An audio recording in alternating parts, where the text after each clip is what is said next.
Estamos en vivo, gracias. Muchas gracias. Pues buenas tardes a todos. Muchas gracias por estar aquí. Me da mucho gusto presentar la sesión número 23, Discursos sobre géneros literarios 4. So hello to everyone. I'm glad to present the 23rd session, Discursos sobre géneros literarios. In the first place, Edward Rong from the Kazan Federal University, Russia, is going to present the meaning of proskinesis and adoratio in the Greco-Roman world. Edward, when you are ready. Thank you very much. I have a PowerPoint presentation. Let me download. Oh, yes. Just a moment, please.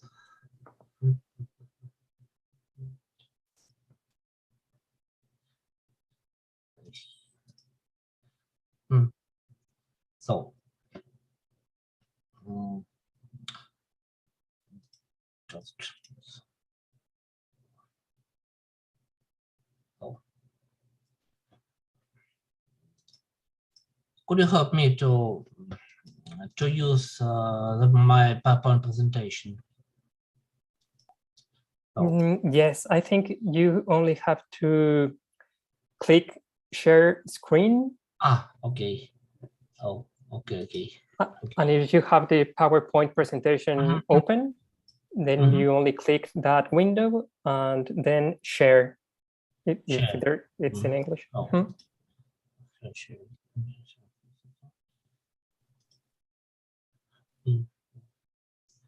Give me a demonstration.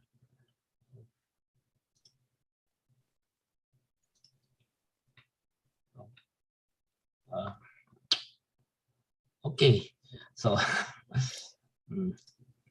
no worries. Your presentation is open? Yes, open. Yes. Open on to my table. Yes. Desktop. And when you click share screen, can you see it there? Where? So just. I think you have a menu. I have it in the lower part of the screen in Zoom. Okay. So I will be not use. Okay. Let me start my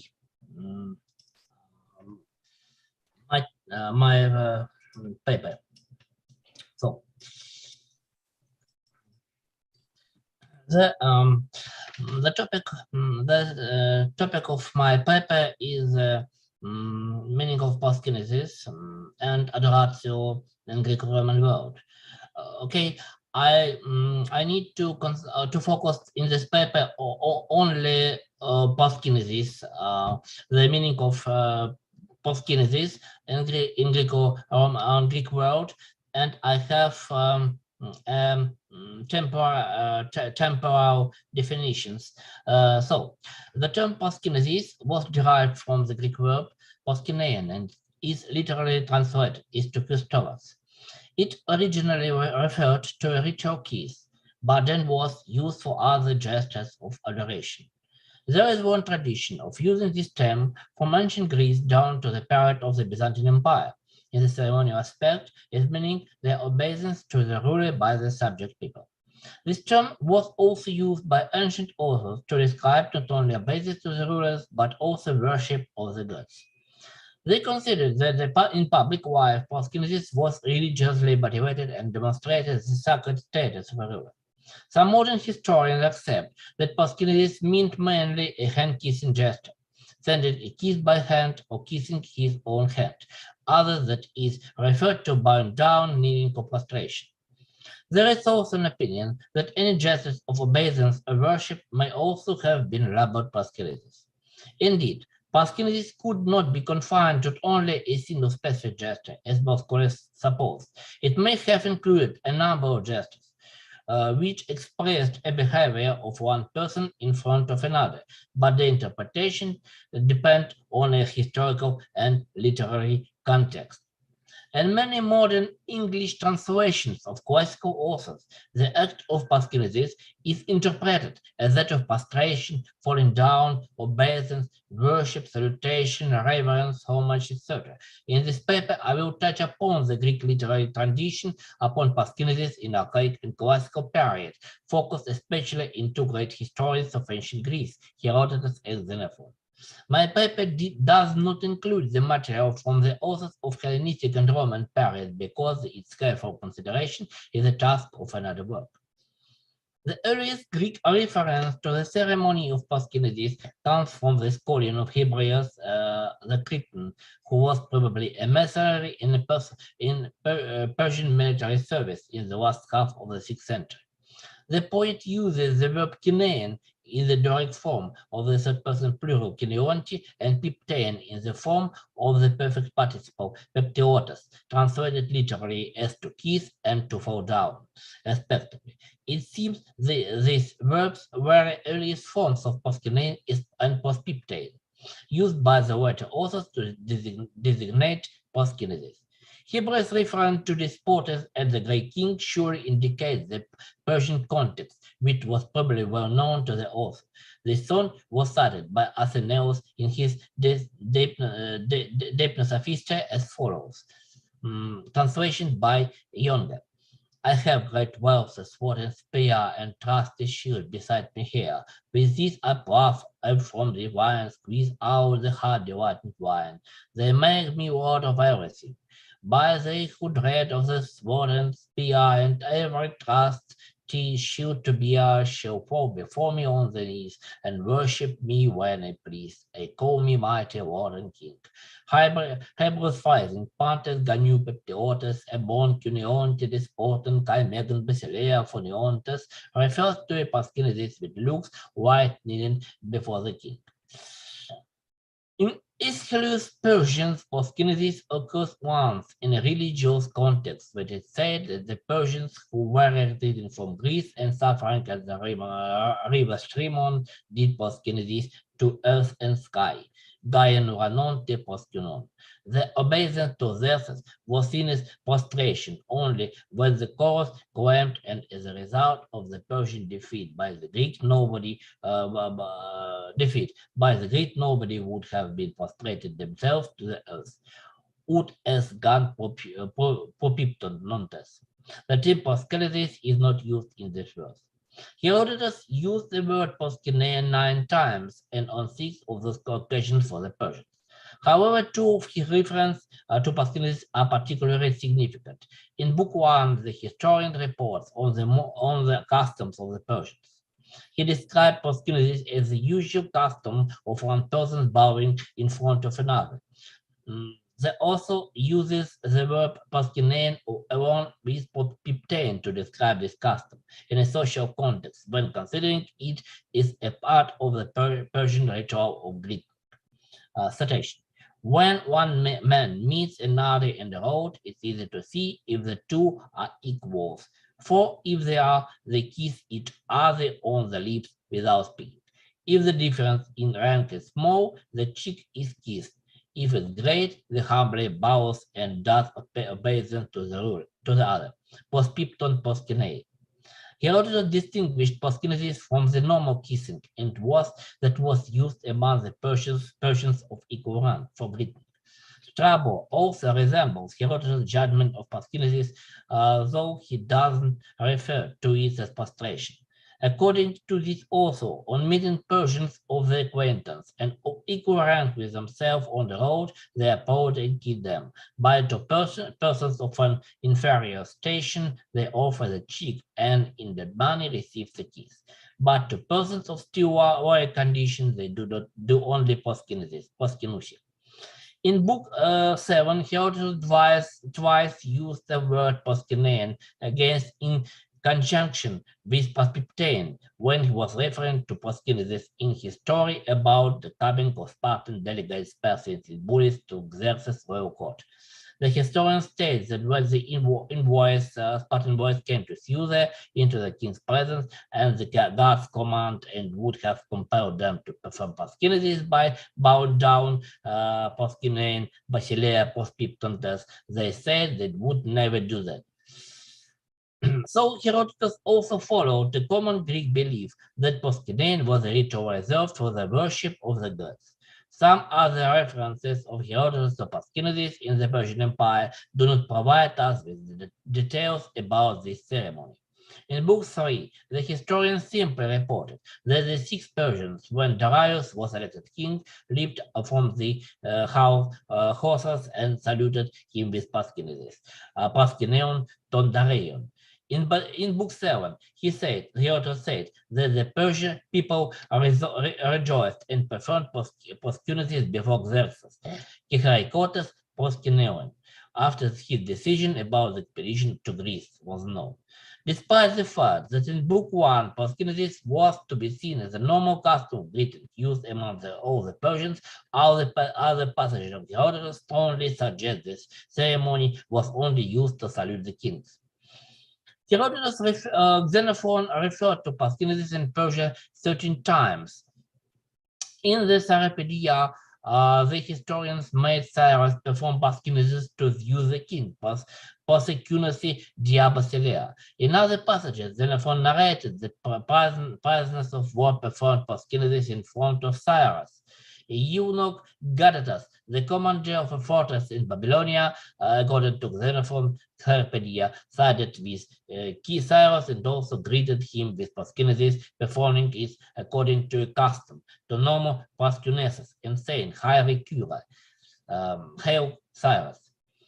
After the capture of Babylon, both commanders Gadatas and Gobryas, when approaching Cyrus, first saluted the gods with Paskynides and then kissed the hands and the feet of the king.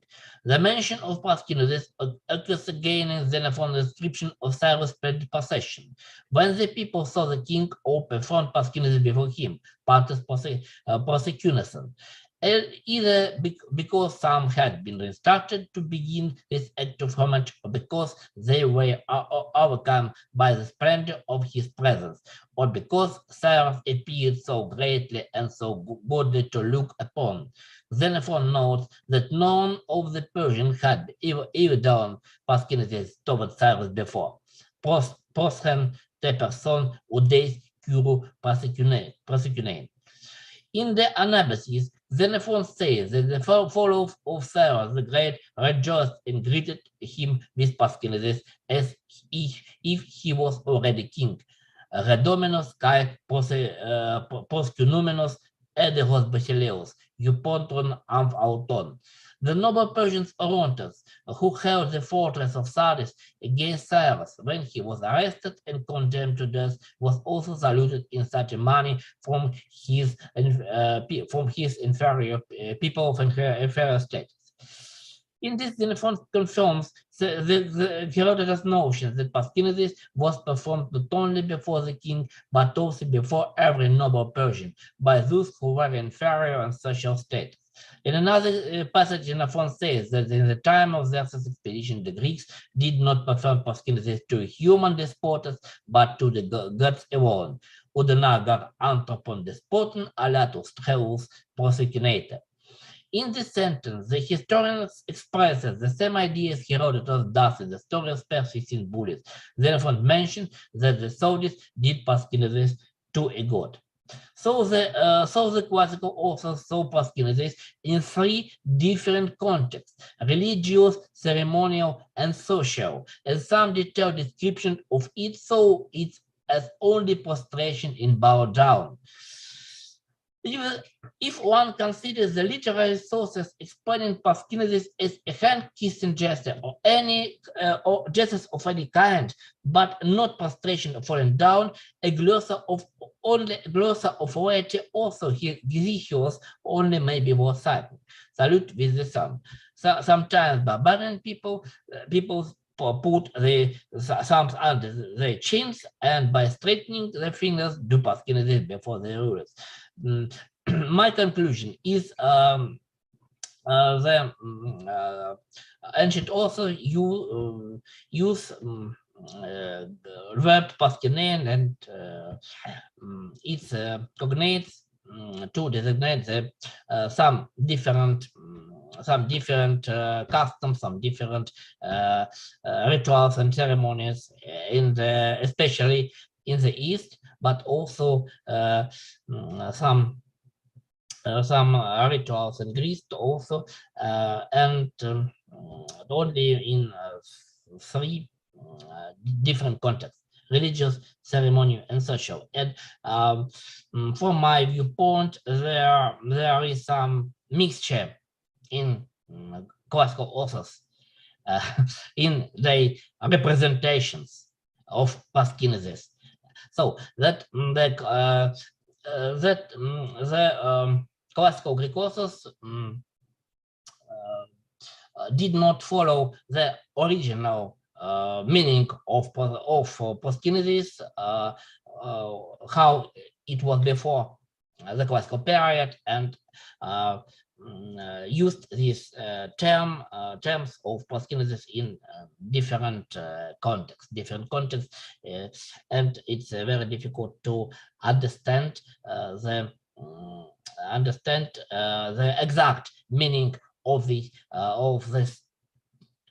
term and of the ritual in the classical periods. So thank you very much. Thank you very much, Professor, for your erudite presentation and for keeping to time. I do remember the participants.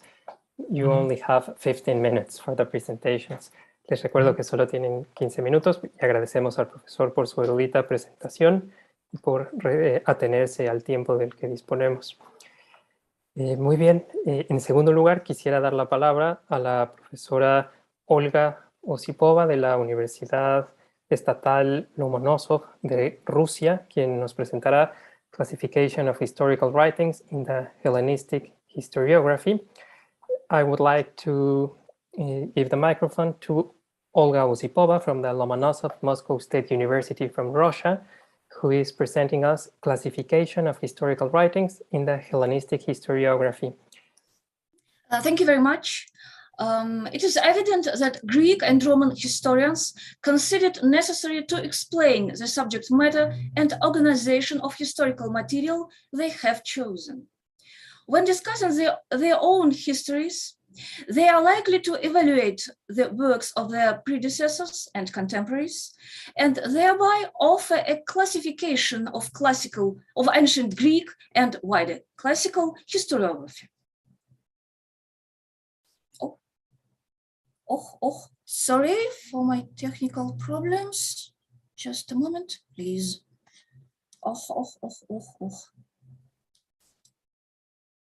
Sorry, just a moment. No worries. Another screen. Okay.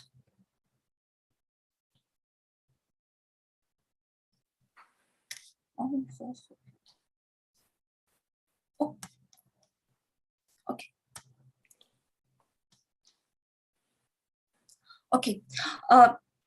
The aim of this paper is to examine the criteria for classifying historical works as formulated by three Hellenistic authors: Polybius, Diodorus Siculus, and Dionysius of Halicarnassus. Their discourses on history writing can be found in introductory parts, pro-oimia, and methodological digressions of their historical works, and in rhetorical works of Dionysius of Halicarnassus, particularly those dedicated to historians, that is on Thucydides and Letter to Pompeius. It should be noted that historical works of these authors and Dionysius' critical essays have been widely examined. Scholars have discussed their views on history writing in the studies of various subgenres of ancient historiography, such as local and universal histories, and their position in Greek historiographical tradition, providing a detailed analysis of relevant passages. Ancient Greek historiography is considered to be a rhetorical genre. So the division of historical works into types or groups made in the works of these authors can be analyzed in accordance with parts of ancient rhetoric, 3, 4, 5, memory and pronunciation excluded. Firstly, invention, particularly choice of topic or subject matter, hypothesis. Secondly, arrangement or organization of material, oikonomia. And thirdly, elaboration or literary style. Thus, this paper is divided into 3 sections, with each section devoted to a different rhetorical part, subject matter, arrangement, and style, respectively. The most important and frequently used by all 3 authors criterion is subject matter, hypothesis. Let us begin with Polybius. Polybius divides historical works into 3 types, tropoi. Genealogies, the account of colonies and the foundation of cities, that is antiquarian history, the doing of nations, cities, and monarchs, that is military and political history. Every branch of history attracts its own audience, those who are fond of a story, curious inquirers, or students of politics, respectively. On the other hand, Polybius differs special histories from general or universal ones, who are more preferred type for him. It should be noted that Kenneth Sachs many years ago has pointed out that when discussing the subject matter, Polybius uses 2 criteria: quality, that is the existence of a unifying theme, and quantity, that is the amount of historical material covered. It can be demonstrated that Diodorus Siculus and Dionysius of Halicarnassus also combine qualitative and quantitative criteria in their classifications. Diodorus does not explicitly distinguish between these criteria.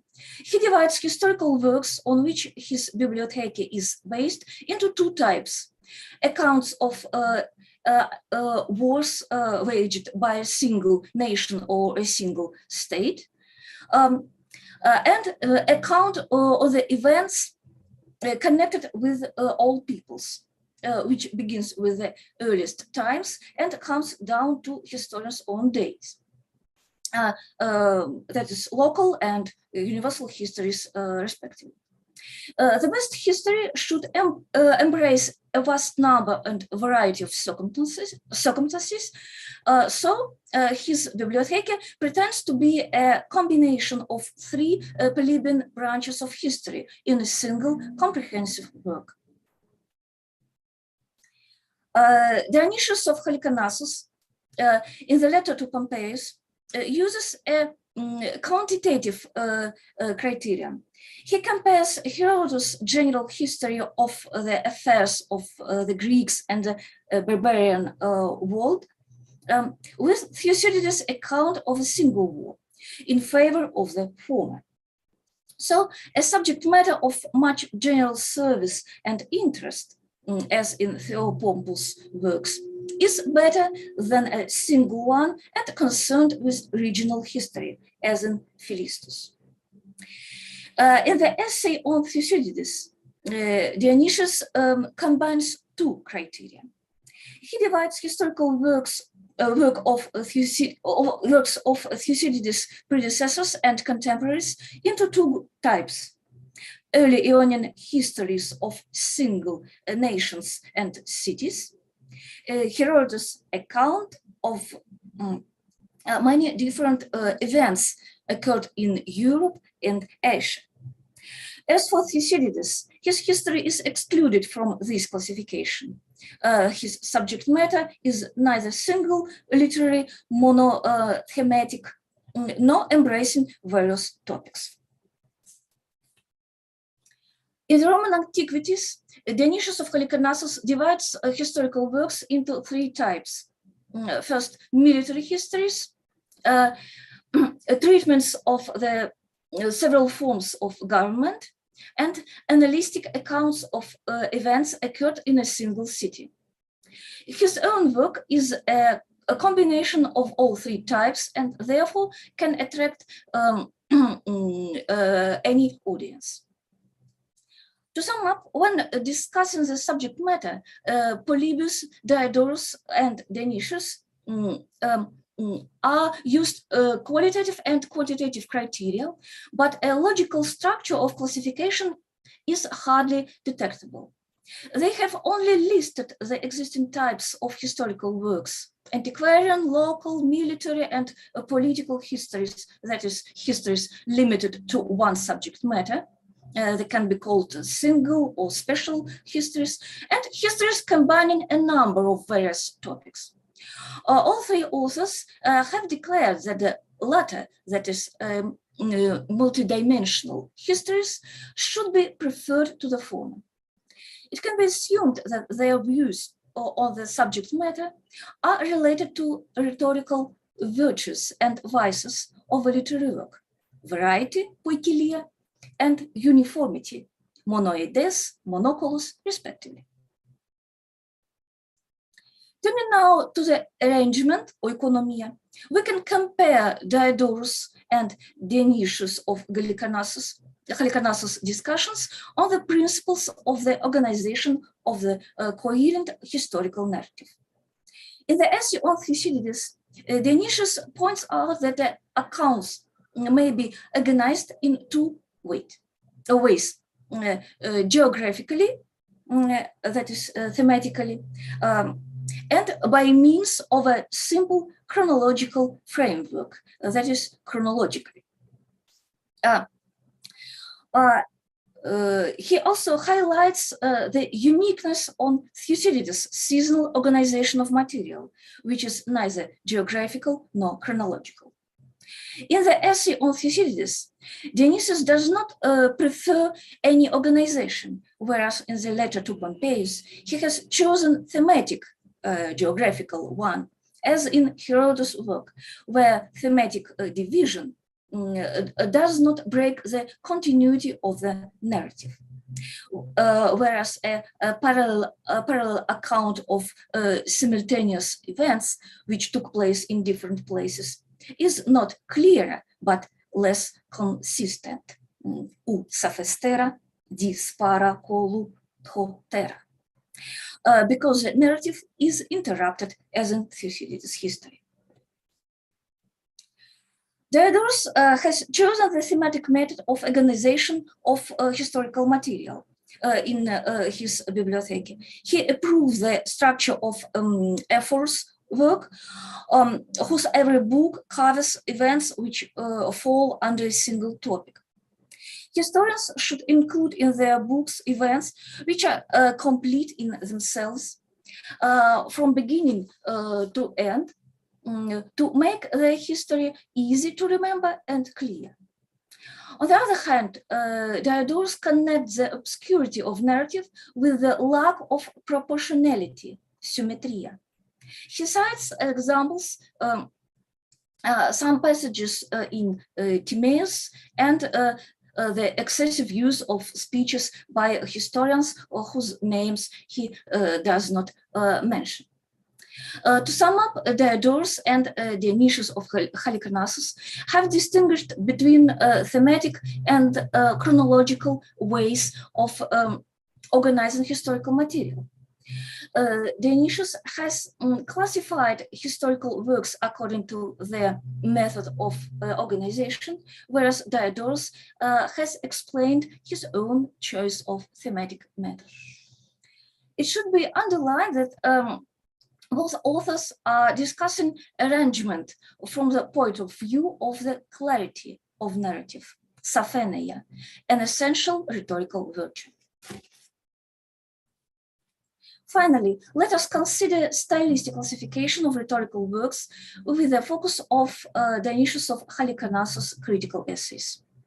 Historians, along with along with orators, philosophers, and poets, are included in his system of 3 styles and 3 types of word combinations. So the early Ionian historians' works are samples of the plain style.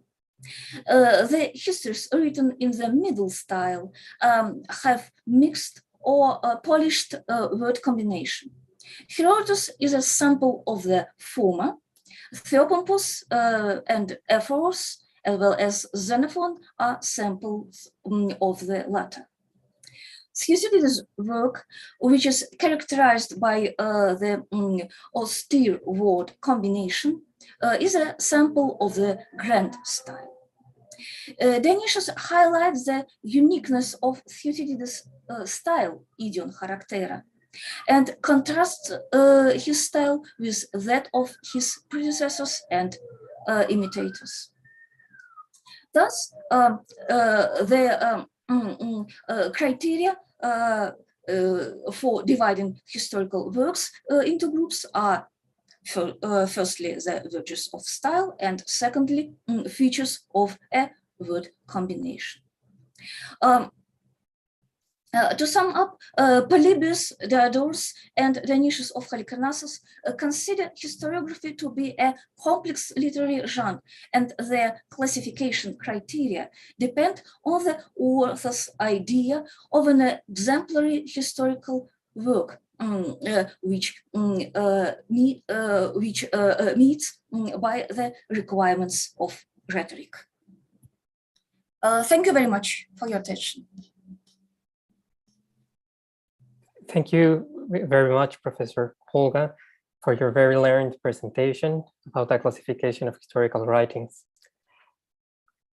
Bien, en tercer lugar, nos presentará Sandra Plaza Salguero de la Universidad de Cádiz, de España, una presentación titulada Sobre el cruce de géneros en la literatura helenístico-romana, Metamorphosion Synagogi de Antonino Liberal. Adelante, Sandra. Muchas gracias. Buenas tardes a todos. Voy a compartir mi pantalla un momento, por favor. Por supuesto.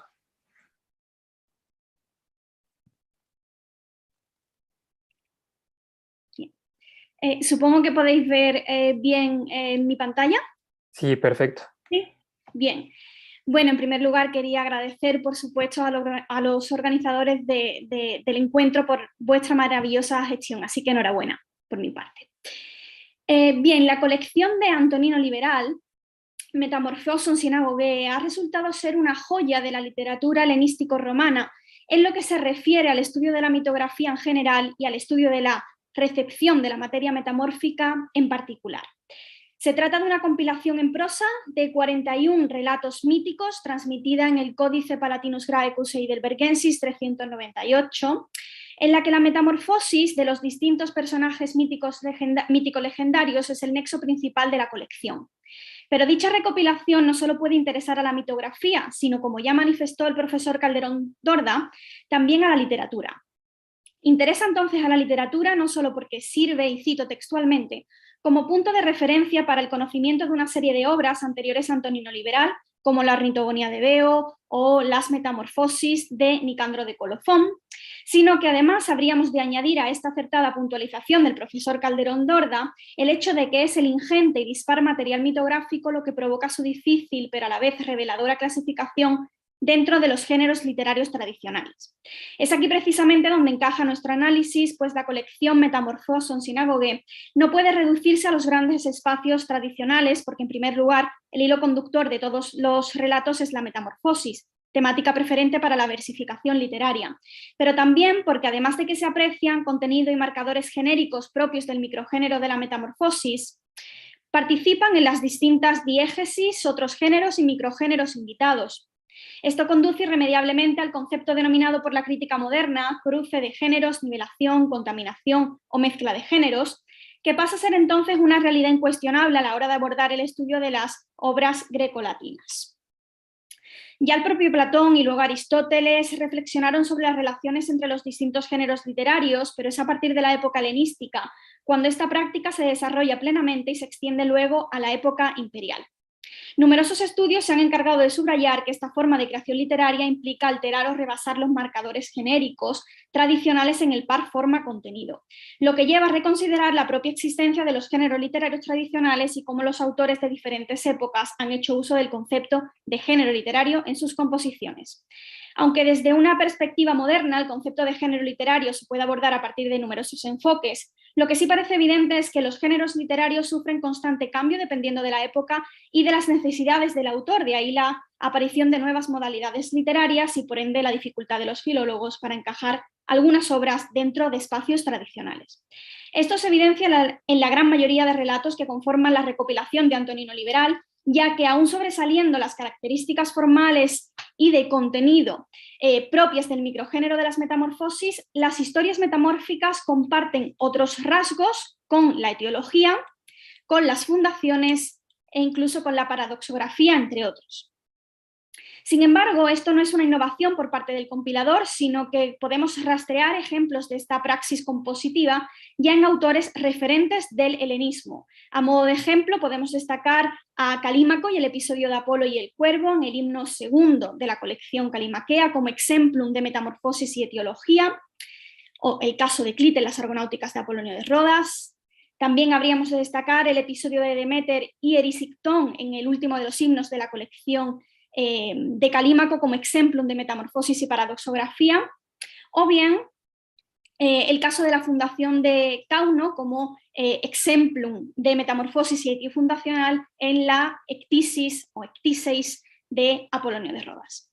Comencemos primero con la fusión entre la metamorfosis y la etiología. Todas las leyendas metamórficas seleccionadas por Antonino Liberal finalizan con distintos aitia, es decir, explicaciones sobre las causas y orígenes de la existencia de un objeto, animal, planta, culto, rito, lugar geográfico o costumbres en el mundo antiguo. Dichos aitia están relacionados, a modo de ejemplo, con la naturaleza, como las gallinas de Guinea a partir de las metamorfosis de las meleágrides, con la geografía de un lugar en concreto, como el lago de los cisnes a partir del suicidio y posterior metamorfosis de Cicno y su madre, con la instauración de ritos y cultos en el caso de Ectesila, Cragaleo, Ifigenia o Dríope, o finalmente con características etnográficas de un determinado pueblo en la historia de Ascálabo convertido en salamanquesa o la divinización de Dríope. Analicemos ahora en concreto el caso de Dríope, relato que de acuerdo con el escolio al códice único ya se encontraba en el libro primero de los Heteroiumena o Metamorfosis de Nicandro de Colofón, pero que fuera de la colección de Antonino Liberal solo se puede leer en Ovidio. La versión de Antonino refiere que Apolo se metamorfosea en varias ocasiones para poder acercarse a Dríope y violarla. Poco después, Dríope dará a luz a Anfiso, que será el fundador de una ciudad a los pies de Leta, mientras que Dríope, muy amada por las ninfas amadríades, termina siendo metamorfoseada precisamente en una ninfa inmortal. En lo que respecta a la metamorfosis, se suceden varias secuencias. Primero, las ninfas hacen desaparecer a Dríope en el bosque y como compensación por esta pérdida, hacen surgir un álamo y una fuente en el mismo lugar, para después terminar convirtiendo a Dríope, de mortal, en una ninfa inmortal. El honor concedido por las amadríades, esto es, la divinización de Dríope, ofrece los correspondientes aitia que acompañan el final del relato. Ahora, el hijo de Dríope y Apolo, Anfiso, construye un templo dedicado a las ninfas e instaura unos juegos en honor a ellas. De ahí procede la itión cultual. Justifica el compilador, además, el hecho de que las mujeres no pueden asistir a dichas competiciones porque, al parecer, dos muchachas revelaron el prodigio divino, es decir, la divinización de Dríope por parte de las amadríades, y como castigo, estas fueron transformadas por las ninfas en abetos, lo que da lugar a un nuevo aition, ahora de carácter etnográfico. No solo el propio contenido temático evidencia la contaminación genérica en el relato 32 de la colección de Antonino Liberal, por las múltiples metamorfosis y correspondientes aitias, sino también por la forma y estilo de la diégesis. Bien es cierto que el compilador respeta y sigue las pautas propias del microgénero de las metamorfosis en lengua griega, pero a su vez añade otros marcadores genéricos, en este caso característicos del género etiológico. Destacamos en lo que respecta al microgénero de las metamorfosis la secuencia narrativa, por supuesto, en la que intervienen el elemento erótico y la metamorfosis como medio para la unión sexual por parte de un dios, aquí Apolo, elementos que de hecho se repiten a lo largo de la tradición literaria grecolatina. Destacamos a modo de ejemplo el caso de Crono y Fílida en las Argonáuticas de Apolonio de Rodas, el caso de Apolo y Dafne en Partenio de Nicea, el episodio de Zeus y Europa en el poeta bucólico Mosco, o en ámbito latino, con Ovidio las metamorfosis, el caso de Baco y Erígone. Habríamos también de destacar la aparición de las divinidades menores, aquí las hamadríades, que ejecutan la transformación, como se puede leer también en la tradición grecolatina, en el caso de las ninfas Hespérides y los argonautas en las Argonáuticas de Apolonio de Rodas, o el caso de las ninfas e hilas en Teócrito, Apolonio y en nuestra colección de metamorfosis también.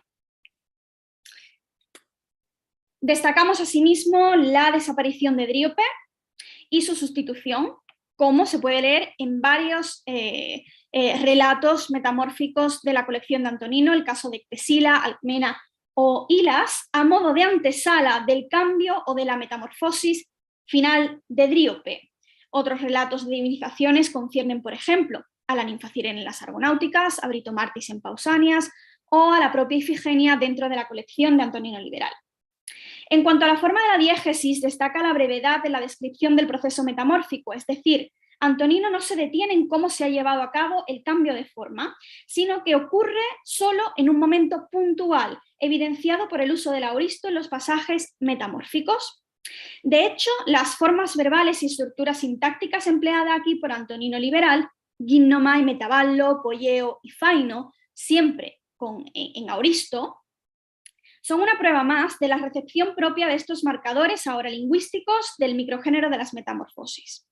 Antonino Liberal hace uso entonces de la estructura gimnomai y predicativo en varias ocasiones y respetando siempre el carácter aspectual, como podemos leer, egeneto clemis, egeneto dracon y egeneto ninfe. En dos ocasiones acompaña además dicha estructura sintáctica con la forma verbal y el participio de aoristo de metaballo, que indica el comienzo de la transformación. En la última metamorfosis, no obstante, a modo de variatio, inserta otra estructura sintáctica, esta vez poieo y doble acusativo, como podemos leer al final del pasaje, autas, elatas y poiesan. Y habríamos de señalar igualmente los sintagmas antitesclemíos, antidekeines, anticnetes y antiparceno, que evidencian el antes y el después de las metamorfosis, así como la inclusión del motivo de la aparición o desaparición de Dríope a través de las formas verbales características sin duda de estos contextos literarios, anéfenan y afanistheisan. Ahora bien, el componente teológico, por su parte, se puede leer en los últimos compases de la historia, tanto por el motivo temático de la creación de unos cultos y juegos en honor a las ninfas y en agradecimiento por el prodigio ejecutado por estas, así como por el apunte sobre la costumbre de hoi epijorioi, es decir, las gentes del lugar, de no dejar participar a las mujeres en los juegos. En lo que respecta a la forma del pasaje, el compilador inserta varios marcadores genéricos propios de la etiología, como el uso de los adverbios temporales, eti, nin, y el cambio al tiempo de presente en el caso de diafilasusi o en el esti, implícito de la siguiente secuencia sintáctica, que indica la duración, es decir, la continuada existencia de estos juegos cultuales en honor a las ninfas y de la prohibición a las mujeres, ¿no? De no poder asistir a las competiciones. Sin mencionar, por supuesto, el uso de la subordinación adverbial causal introducida por el nexo joti, que evidencia aún más, si cabe, el marcado enfoque etiológico de la narratio. Aparte del cruce de géneros entre la poesía de metamorfosis y la etiología aquí prosificada, se pueden leer más fusiones o hibridaciones de géneros en otras de las historias de Antonino Liberal. Este sería el caso de la metamorfosis y la paradoxografía en el relato de Ifigenia en Áulide o de la metamorfosis y las fundaciones en la narratio de Lamia o Síbaris. En el caso de Ifigenia, el compilador, de acuerdo con la versión del libro cuarto de los Heteroiumena o Metamorfosis de Nicandro, si confiamos, por supuesto, en las notas del códice, refiere que Ifigenia no es hija de Agamenón y Clitemnestra, sino de Teseo y Helena, por lo que se pusieron aquí dos episodios míticos, el del rapto de Helena por parte de Teseo y la leyenda de Troya y los Atridas. En cuanto al relato metamórfico, se cuenta que Ifigenia desaparece al ser sustituida por un novillo durante la realización del sacrificio gracias a la diosa Ártemis. De nuevo Nicandro y luego Antonino Liberal insertan en sus respectivas obras desaparición y sustitución, aquí de Ifigenia a modo de antesala de la metamorfosis final, pues la joven será divinizada y llamada Orsiloquia, de ahí el Aition cultual. Por cuestiones de tiempo solo mencionaremos algunos detalles que evidencian la fusión genérica ahora entre la metamorfosis y la paradoxografía. El contexto metamórfico es evidente no solo por la temática en sí misma, sino por los marcadores lingüísticos. Antonino emplea las construcciones sintácticas y otros sintagmas propios del microgénero, como la inclusión del verbo faino, inclusión de los sintagmas antites y figeneias, que indica el antes y después de la metamorfosis, el verbo alaso y la construcción que hemos visto con anterioridad de poieo y doble acusativo. Pero es precisamente la inclusión del elemento de la vista, o mejor dicho, de la desviación de la vista, como dice el texto griego, etrepsan alletasopseis, y el sentimiento de estupor que provoca que los espectadores o asistentes al sacrificio proseblepsan, es decir, sean incapaces, no puedan ver, observar el sacrificio de Ifigenia, lo que acerca a este relato al género paradoxográfico. En el caso de la narratio de Lamia o Síbaris, se muestra ahora la fusión entre metamorfosis y fundaciones, con un marcado enfoque teológico. En este relato se cuenta que un tal Euríbato sustituyó a su amado Alcioneo en la empresa de matar a la fiera Síbaris, que se encontraba en una montaña cerca de Crisa. Así el joven consiguió matar al animal precipitándolo montaña abajo. El animal se golpeó la cabeza con las murallas de Crisa y desapareció, como dice el texto griego, afanés egeneto, lo que evidencia y adelanta, como ya hemos mencionado en los casos anteriores, el proceso metamórfico.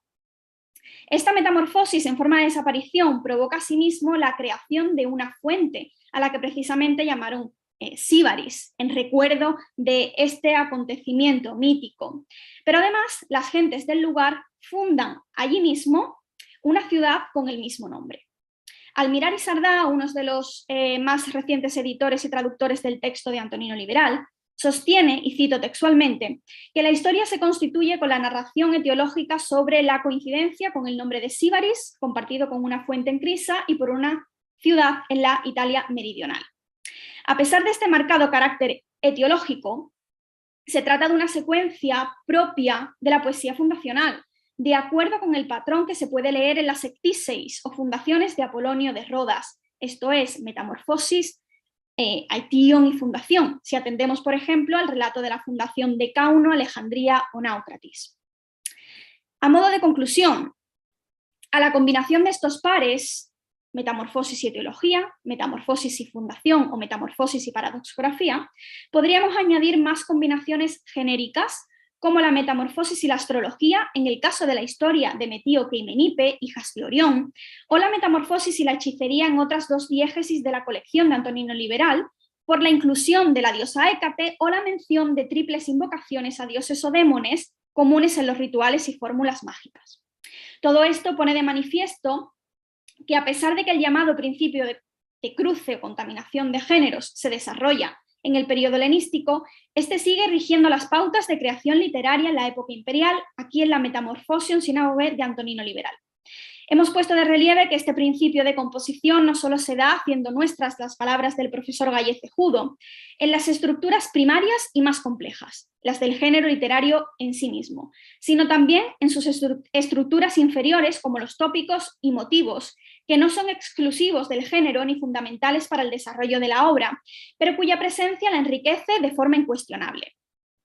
Así hemos podido revisar esta recopilación de metamorfosis encasillada dentro de la tradición mitográfica, pero que realmente no encaja por completo dentro de este espacio tradicional, sino que representa un cuidado ejercicio de recolección y prosificación de historias metamórficas en las que lo híbrido llega a ser paradójicamente la característica que mejor recoge la esencia del propio microgénero de las metamorfosis que tanto proliferó en el mundo helenístico. Muchísimas gracias a todos por vuestra atención y os dejo aquí algunas de las referencias bibliográficas que he utilizado para la realización de esta presentación. Muchísimas gracias de nuevo. Muchas gracias, Sandra, excelente. Pues yo agradezco a los ponentes por las 3 charlas interesantísimas, precisamente sobre la cuestión de lo problemático que es a veces definir un género, los cruces entre géneros literarios, pero también lo hace interesantísimo. Tenemos muy poquito tiempo para preguntas. We have some time for a question or two, maybe. I don't know if any of the presentators wants to ask a question, or maybe we have some from the public. ¿Alguna pregunta?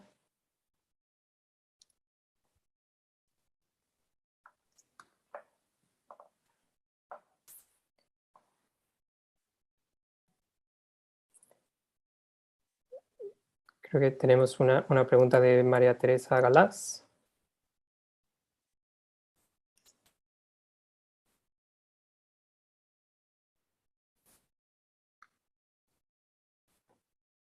No sé si la pueda decir o tenga que escribirla y yo la leo.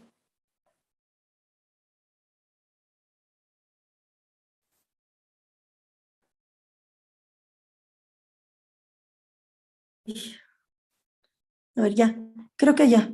Adelante. ¿Y si me escuchan? Sí, perfecto. Sí, muchas gracias. Está un poco complicado aquí, pero bueno. Sí, yo quiero felicitar a los ponentes porque realmente nos dieron una visión, yo creo que bastante amplia de esta cuestión de los géneros, pero además, pues, una visión de la continuación, de la continuidad, más que nada, de la cultura literaria de la época helenística a la época tardorromana. Entonces yo creo que fue muy ilustrativa y muchas gracias a los 3 ponentes. No sé si quieres traducir tú o... Sí, claro. Para los ponentes que no... Bueno, porque quisiera expresarles esto, ¿no? Sí, por supuesto, claro que sí. María Teresa. Gracias. She wants to congratulate the 3 participants of the table. All the 3 presentations were really interesting, and she wants to emphasize the fact that we have seen this problem queued since the Hellenistic period till the Roman time. So thank you, María Teresa, for your commentary. Gracias, María Teresa, por mi parte. Thank you. Bien, pues creo que no hay más preguntas ni comentarios y estamos sobre el tiempo. Pues a mí también no me queda más que agradecer a los ponentes por sus maravillosas presentaciones. Yo he aprendido mucho, les agradezco y pues los invito a pasar a la siguiente mesa que sea de su interés. Tienen el programa, es un programa muy amplio, entonces los invito a estar pendientes de él para saber que, bueno, más bien para que se conecten a la charla que les interese. I invite you to the next presentation, whichever you prefer, and I again thank you very much for your presentations. Thank you very much. Muchas gracias. Nice to meet you.